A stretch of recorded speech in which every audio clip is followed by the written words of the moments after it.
Welcome back to HammerJoys.net. I'm taking a look today at a little thing called Wavetooth, which is basically a Bluetooth, kind of Bluetooth headset, but it's all waterproof. So this bit here is the main unit, the Bluetooth receiver. It's got the headphone jack in there. In the box you do get waterproof headphones as well. So I'm going to try a bit of a demo right now just to show how it works.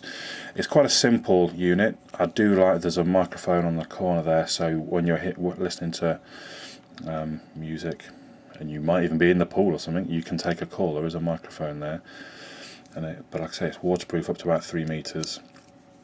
It's quite limited in its controls. There's a volume up, volume down, back and forward tracks, and then there's kind of a play and stop button. That also works as your power button and for pairing up.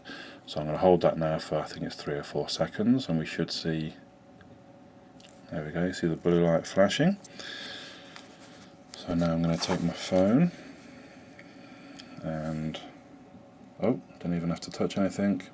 There we go, connected to phone and media audio. To music. Let's plug in. So I'm using a speaker in this instance so that you can hear. So what the hell?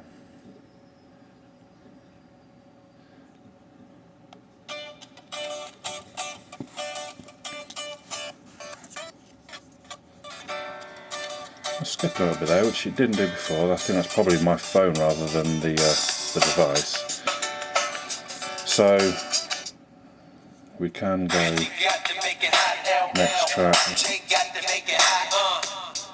We can turn the volume down. So the volume of the unit is separate to the volume of the phone, which I think is fairly normal with Bluetooth music playing.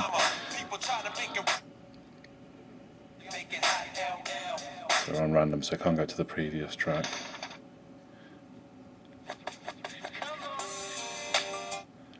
So it works quite well as far as quite responsive. These days with Bluetooth devices, the sound quality is as good as wired headphones, I find. I'm not an audiophile, I'm not sort of massively into my sound quality, etc. And some people might say, oh no, it's not as good. I don't know. To me it sounds fine when you've got a decent set of headphones. There we go, I pressed the middle one to turn it off. And that would be my only one complaint, was that the headphones that are included, there was no bass at all. They really were quite poor. But because there's the freedom to do what you want, you can plug your own headphones in. So I did, and it sounds great. And then you've still got a mic to take calls, etc. Now for me, I don't do a lot of swimming. I'm not a water kind of person, but I do ride a motorbike. And if I could have controls, it's very annoying to have my phone inside my jacket. It takes quite a lot to get all geared up, and then if I have to stop and I'm filling up with petrol and I've got music playing or podcast playing, it's very annoying to have to unzip and get everything out and take my gloves off and to be able to pause that. So this seemed like a good idea to me. Now the only problem with music, is great, so I can, oopsie daisy,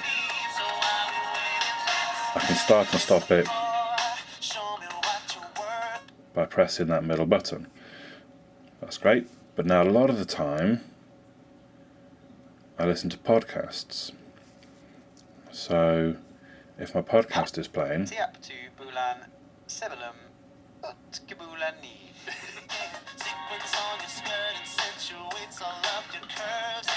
starts the music playing instead. Now I suppose I can then pause it, so I can make it stop, sort of thing, but I would then have to get my phone back out to start the podcast playing. It's probably not the fault of the device. I think that's just probably how Bluetooth works, to be honest. It can only control, the phone perhaps isn't that clever to work out which application to send the controls to. If I'm listening to the podcast, I can still volume up and down, but it's not, so for me that's the one sort of flaw. I'm sure most people probably just listen to music though, in which case it's fine. If you pull up at some lights and there's some bike next to you trying to talk to you, you'd have this clipped onto your clothing and you just press that and the music stops. So I think it could be very useful. You don't have to worry about the rain. Starts raining, it's very, it's waterproof. It can go underwater, which we're going to test in a second. So I think it could be very useful. The only sort of other flaw I think is this clip. To me, that seems a bit too loose, and it worried me a little bit having it clipped onto my jacket and me riding about, that if it got knocked it'd be quite easy to come off. So we're now going to do a water test. I'm going to head to my bathroom and we'll see if we can show it in action being dunked in water. So here we are, we're back, and I have still my Wavetooth device. Be very careful not to drop my Desire HD into the sink, whilst I realise it might go down very well in the old whole viral video stakes and get me lots of publicity. It's going to cost me a lot of money. So, started the music back up, as you can see, so you can show it is playing from the device, and start and stop it from there.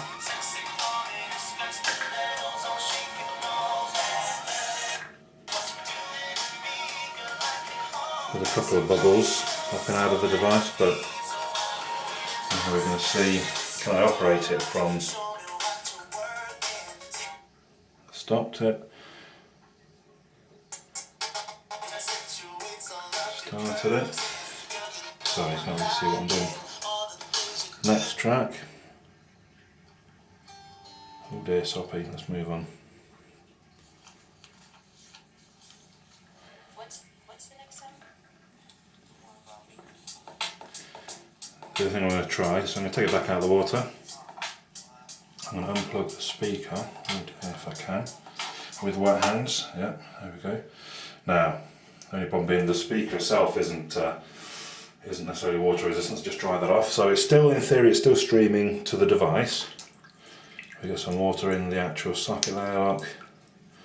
Then I'm going to plug the speaker back in.